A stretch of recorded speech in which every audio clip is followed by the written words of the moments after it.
In this video, we will look at some tips and features that will help save us time. Here are some of my favorites that are useful and easy. Number 1. If you have a sheet with a lot of workbooks in it, it used to take a lot of work to scroll. Tip 1 is just right-click here, and that's going to open up a list of all of the sheets. You can find the one you want and then double-click it, and that'll jump you right to that sheet. Another useful tip is when your workbook has a lot of sheets in it, just right-click on the status bar and you can see the sheet number right here. You can actually click on this to add it to the status bar down here. And this is useful when you are communicating with coworkers to let them know which sheet number you are on. Number 2. The status bar is also useful for quick calculations. When you select a range, you'll see some quick stats about the cells in that selection. You can right-click here to see additional metrics and then add those. You can also click on any of these numbers here. If you want to click on the sum, that'll copy it to the clipboard and then we can paste it in the sheet. Number 3. If you are in a meeting and you want everyone to focus on a specific part of your spreadsheet, first select that range, then click on the zoom down here in the bottom right corner and double-click for selection. That will zoom only the selected cells. And of course, you can click here again to zoom out. Number 4. If you come across a really long formula like this, you can press this button here to expand the formula bar. If you still don't see the entire formula, you can drag down here to expand it even further and then you can click this button again to collapse it. The keyboard shortcut is Ctrl-Shift-U. Number 5. If you have a sheet like this where you need to make the columns wider so you can read the information, of course you can double-click right here to auto-fit one of the columns. But if you want to do that all at one time, first click this button right here which will select all of the cells on the sheet, all of the rows and columns, and then just go to any column and double-click it and that will auto-fit all columns. If you are new to this, welcome to my channel. Our goal here is to help you elevate your Excel skills so you can save time with your job and advance in your career. So, if you are watching this, leave a comment below and let us know which tip is your favorite. Let's get back to the video. This drop-down is called the name box and it allows you to select any of the named ranges or tables in this workbook, but we can also use it to select ranges. So in this example here, I want to select from B4 to E500 to put some borders on a table that I'm creating. So I'm first going to select cell B4, then in the name box here, I'm just going to type E500.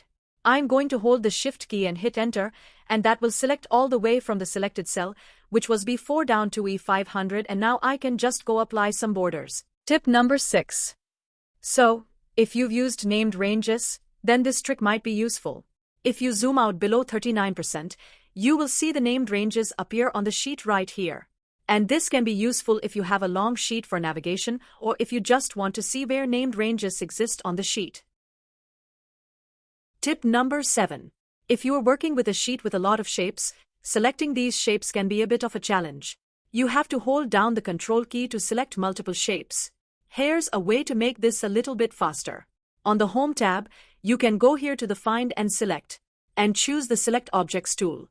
This will essentially turn Excel into PowerPoint or have it behave similar to PowerPoint where you can just draw around shapes to select them. It makes it easy to select multiple shapes. Now when you are in this mode, you won't be able to select cells. You need to press the Escape key or go back and press this button again to escape out of the Select Objects mode to then select cells. I like this one so much that I actually put it on my Quick Access toolbar. You can just right-click, add to Quick Access toolbar, and then I can toggle this mode anytime right here. Tip number 8. I want to draw some arrows between these boxes. Usually, you go to the Insert Illustrations and Shapes and choose Arrow and then you can draw them.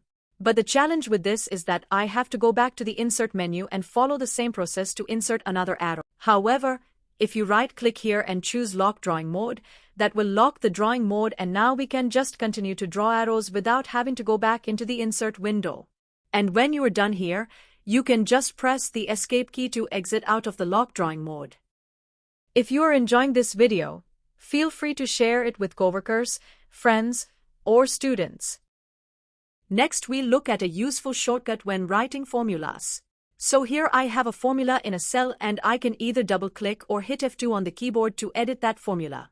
Now, I want to subtract the discount, so I'm going to type minus and then I want to use the arrow keys to select the cell to the left. However, when I hit left arrow, it's actually going to move the text cursor within the formula. The reason this happens is because Excel is currently in edit mode. We can see it right down here in the status bar. And if we hit F2 on the keyboard, I'll first move that over to after the minus symbol. If we hit F2 on the keyboard, that will put Excel in enter mode. And when we do that, now if we left arrow over, it's going to select the cell so we can continue to left arrow or use any of the arrow keys. To make a cell selection, and F2 is a toggle. So if we hit it again, it'll put it back into edit mode, and now I can move the text cursor within the formula. I'll go ahead and hit enter to input that formula. Next tip. I want to copy down updated formula, and one easy way to that is to put the mouse cursor in the bottom right corner of the cell until it turns into plus symbol. This is called the fill handle, and can just double left click on the fill handle. That will automatically copy the formula all the way down. If you want to apply the same formatting to a bunch of cells, the Format Painter is great for this. Once I've applied the formatting to one cell or a range, I can then click on the Format Painter button right here on the Home tab, and that will allow me to then select another cell to apply the same formatting. Now Format Painter also has a lock mode. You can double click it. That will put it into lock mode, and then I can just click cells that I want to apply that formatting to, and they will all be formatted. And once you are done with this, you can either click the Format Painter button again, or you can hit the Escape key to exit out of it. These tiny little buttons on the ribbon here actually have a purpose. If you select these will open the Format Cells window for this particular group. We can make changes to formatting. This one here also opens the clipboard, and another one I use on page layout is the Page Setup to open the Page Setup window. The fastest way to make a duplicate copy of a sheet is to hold down the Control key, then left-click and hold the sheet and drag it to the right until you see that little plus symbol in the icon, then release the left mouse button.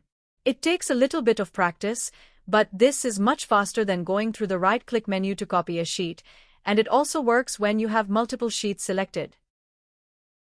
If you want to hide all of the visual clutter of the ribbon up here, you can double-click on any of the tabs to collapse it.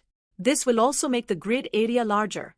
Now if you need to use one of the buttons on the tabs, you can just click the tab here, and that will bring the ribbon down temporarily. You can click any of the buttons here and interact with it, and when you click back onto the grid, that will hide the ribbon. And if you want to bring it back, just double-click it again and it'll bring it back permanently. The ribbon can also help learn keyboard shortcuts. When you hover over the buttons on the ribbon, you'll see the keyboard shortcut in the Screen tab.